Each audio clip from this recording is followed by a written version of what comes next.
Aurélien Taché, bonjour. Bonjour. Et bienvenue. Oui, le droit et la plomberie, finalement, pour faire des lois, ça se retrouve. On va parler consommation parce que vous avez déposé une proposition de loi sur les influenceurs, ce nouveau phénomène. Un mot d'abord de la politique énergétique, puisqu'on a eu des déclarations hier du PDG de Total, oui. Patrick Pouyanné, qui dit notamment, l'année prochaine, les raffineries ont gagné de l'argent en 2022, Total va payer l'impôt sur les sociétés en France. Est-ce que vous vous en réjouissez ? Oui, on peut que s'en réjouir, hein. Mais ça semble quand même l'archi minimum. Monsieur Pouyanné est venu nous voir il y a peu de temps à l'Assemblée nationale. Nous avons pu l'auditionner, la Commission des Affaires étrangères à laquelle j'appartiens. Il a été quand même d'un mépris assez incroyable, refusant de répondre à quasiment la totalité des questions. Pourquoi ? C'est assez étonnant.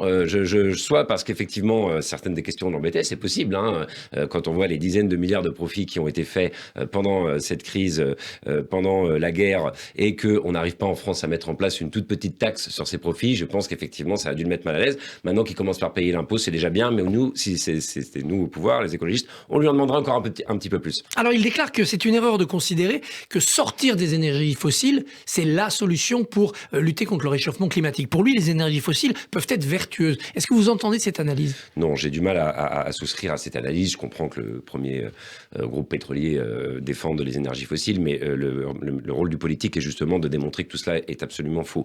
La seule manière de véritablement sortir d'énergies qui sont climaticides, c'est d'aller vers du renouvelable, c'est d'aller vers des choses qui effectivement n'ont pas une forme de finitude, si vous voulez, Christophe Barbier. Les énergies fossiles, à un moment, il n'y en aura plus. Le pétrole, on aura beau le chercher, il n'y en aura plus. Ou alors il faudra creuser toujours plus loin, toujours plus profond, toujours... Et plus cher. Et plus cher, et donc faire encore plus de mal à la planète qui est déjà bien mal en point. Alors la France est en retard sur le renouvelable. Cette semaine, mercredi, le gouvernement a présenté sa stratégie de politique énergétique avec un mélange de nucléaire, parce que c'est nécessaire pour l'instant, et de renouvelable. Est-ce que ça vous convient comme mix ?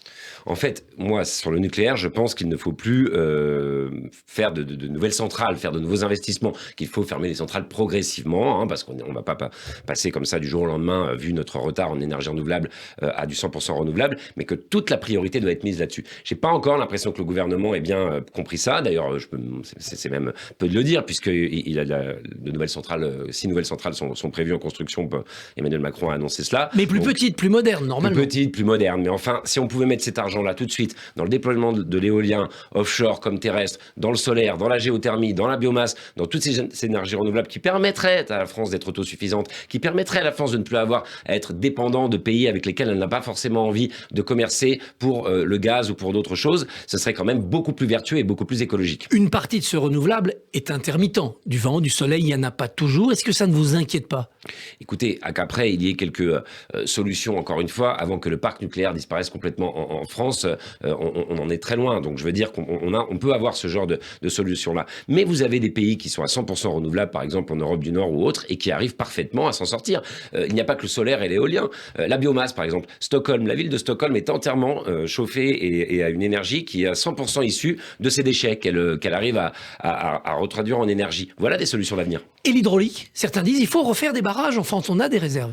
Écoutez, j'ai pas de position de principe ou dogmatique contre l'hydraulique, mais enfin, c'est là aussi, ça me semble quand même quelque chose qui n'est pas... plus archaïque. Voilà, plus archaïque.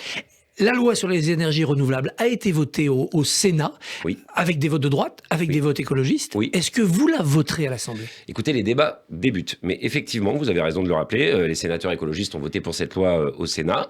Il y a un certain nombre de choses qui nous préoccupent encore. Ma présidente de groupe, Cyril Châtelain, l'a rappelé il y a encore une journée ou deux.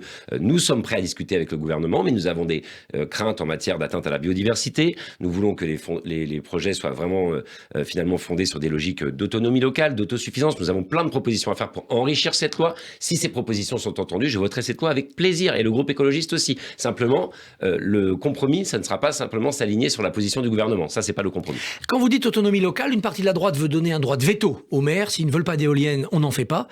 Évidemment, c'est pas la position des écologistes. Jusqu'où va-t-on dans la décision locale ? Alors, nous, ce qui nous intéresse, c'est plutôt que des projets puissent se fonder par des collectifs, des entreprises locales, et qu'on ait cette version un peu décentralisée de l'énergie. Par contre, le droit de veto au maire sur les éoliennes, c'est pas possible, Christophe Barbier. Moi, je connais bien le sujet du logement, par exemple. Si vous donniez le droit de veto sur la construction de logements sociaux aux maires, ou si vous leur laissez cette compétence, vous en aurez jamais. Les éoliennes, c'est la même chose. Les logements sociaux, les éoliennes, c'est super, mais chez le voisin. Donc, à un moment, il faut que l'État, il assure quand même un minimum de cohérence là-dedans. Et en mer, les éoliennes, c'est 10 km, 20 km, 40 km, comme le demande une partie de la droite? Moi, je ne pense pas qu'il faille aller trop loin. Je pense que 10 km, c'est bien. L'éolien offshore, encore une fois, c'est quelque chose qui peut vraiment apporter beaucoup d'énergie à la France. Donc, il faut développer tout ça. Alors, on parlait du Black Friday, de ce phénomène de surconsommation dont est frappé l'Occident depuis maintenant une vingtaine d'années au moins. Vous venez de déposer une proposition de loi pour réglementer la profession des influenceurs et des influenceuses, qui sont pour beaucoup dans l'engouement pour des produits. Mais est-ce que c'est vraiment une profession?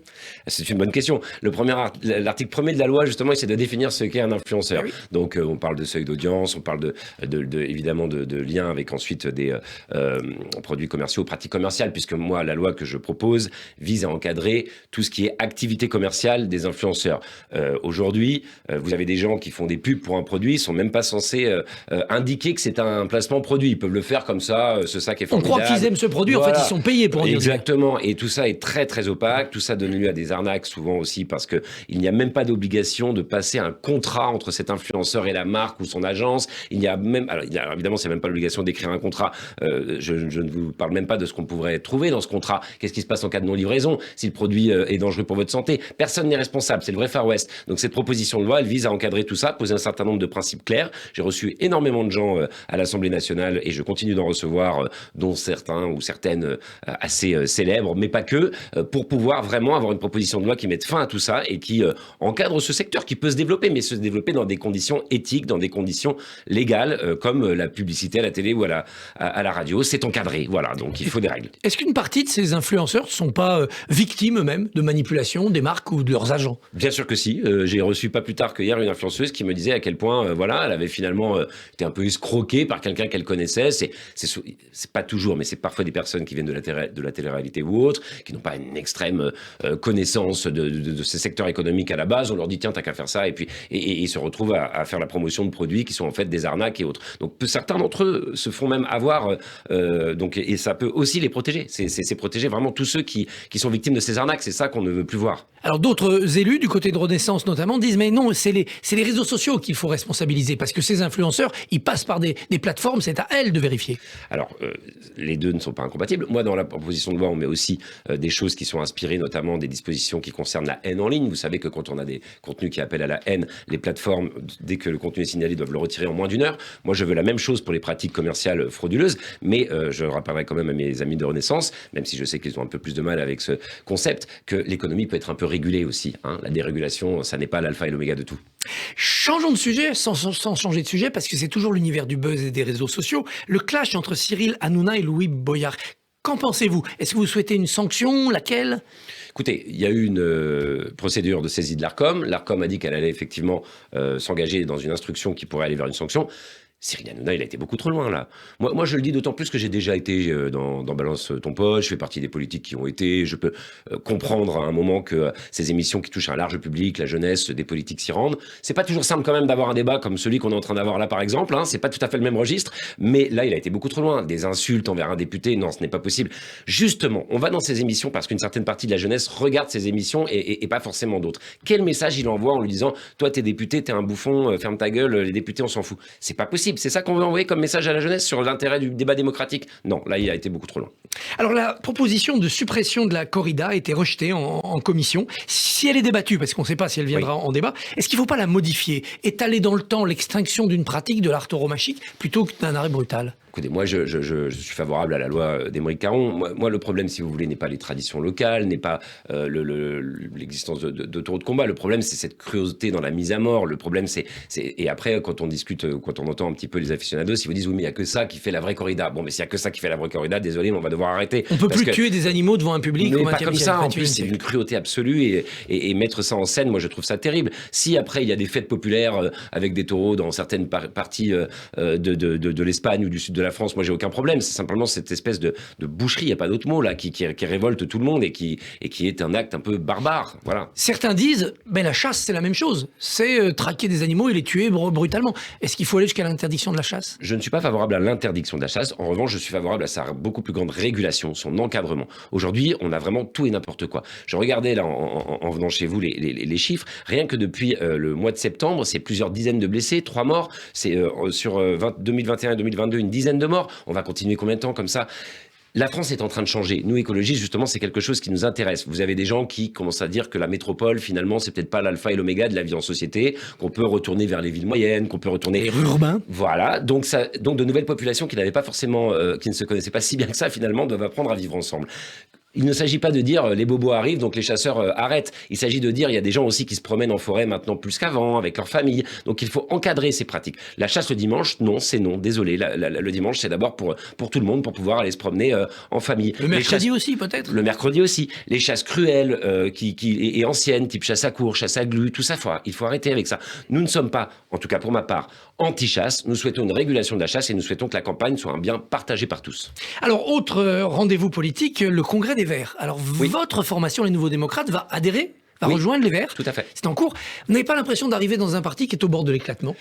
Écoutez, ça fait longtemps qu'on parle de refonder, d'élargir un grand parti écologiste. Je suis forcé de constater que malheureusement, pour l'instant, ça n'a pas été le cas. J'espère, puisque ce congrès est l'occasion d'avoir des débats, qu'à l'issue, on y arrivera enfin. Moi, je souhaite un grand parti écologiste. Je ne veux plus que l'écologie soit quelque chose d'initié. Je ne veux plus que dans ma ville, à Cergy, les jeunes des quartiers populaires se disent « Ouh là là, écologiste, c'est quoi ça ? Il faut avoir un doctorat en sciences de l'environnement. Enfin, moi, est-ce que je peux y rentrer ? Est-ce que je peux venir ?» Oui, vous pouvez venir. C'est pour tout le monde. Dans les quartiers populaires, il y a l'économie circulaire. Dans la ruralité, il y a déjà des pratiques qui sont écologiques. Ensuite, il faut en faire un projet de société, mais pour ça, on a besoin d'avoir le maximum de Français avec nous. Ça ne peut pas rester un parti d'initiés avec 10 000 personnes, ou sinon l'écologie politique n'arrivera jamais au pouvoir. Et moi, ce que je veux, c'est qu'elle arrive au pouvoir. Je veux une écologie de gouvernement. Et le risque, parfois, c'est que derrière l'écologie, on voit surgir d'autres thèmes, par exemple le néo-féminisme qui s'est imposé, la défense des minorités, thème respectable, mais qui dévore l'écologie. En tout cas, qui font beaucoup de bruit dans le débat public. Bon, il y a aussi parfois des liens possibles. La domination sur le vivant, ça peut aussi nous renvoyer à des débats de société.